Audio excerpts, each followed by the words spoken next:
കേന്ദ്ര ബജറ്റുമായി ബന്ധപ്പെട്ട് LDFും UDFും നടത്തുന്നത് വ്യാജ പ്രചാരണമെന്ന് BJP സംസ്ഥാന അധ്യക്ഷൻ കെ സുരേന്ദ്രൻ. സംസ്ഥാനത്തിന് സമീപകാലത്ത് കിട്ടിയതിനേക്കാൾ കൂടുതലാണ് ഇത്തവണ ലഭിച്ചത്. നികുതി ഇനത്തിൽ മാത്രം 3200 കോടിയോളം അധികം തുക അനുവദിച്ചു. എല്ലാ പ്രധാനപ്പെട്ട പദ്ധതികൾക്കും കൂടുതൽ പണം അനുവദിച്ചിട്ടുണ്ട്.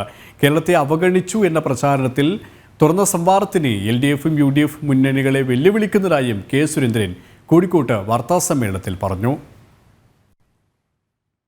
ഗവൺമെന്റിന്റെ 10 വർഷക്കാലത്തെ തികഞ്ഞ അവഗണനയിൽ നിന്ന് കഴിഞ്ഞ 10 വർഷം വലിയ പുരോഗതിയാണ് ബജറ്റ് വിഹിതങ്ങളുടെ കാര്യത്തിൽ കേരളത്തിനുണ്ടായത്. കണക്കുകൾ കള്ളം പറയില്ലല്ലോ. 18 MP-മാരും കള്ളം പറയുന്നു, മുഖ്യമന്ത്രിയും കള്ളം പറയുന്നു, ബാലഗോപാലും കള്ളം പറയുന്നു. കേരളത്തിലെ എല്ലാ പ്രശ്നങ്ങൾക്കും കാരണം ഞങ്ങളല്ല, കേന്ദ്രമാണ് എന്നുള്ളത് ഭരണകക്ഷിയുടെ ഒരു വാദമാണ്. കേരളത്തിൽ പിണറായി വിജയൻ പിടിച്ചു വെക്കുന്നത് അതിന്റെ പേരിലാണ്. എന്താ പറയുന്നത്?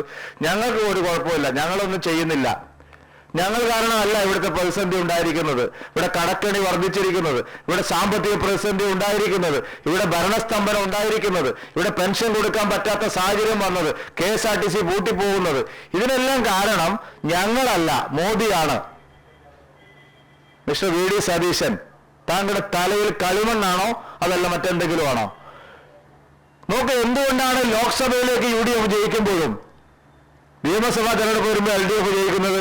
ഈ ഉണ്ണാക്കൻ പ്രതിപക്ഷ നേതാവും ഈ മണ്ടത്തരം അവരാവർത്തിക്കുന്നതുകൊണ്ടാണ്. ഇത് ഇടതുപക്ഷത്തിന്റെ ഒരു ന്യായമാണ്. കേരളത്തെ കേന്ദ്രം അവഗണിക്കുന്നു.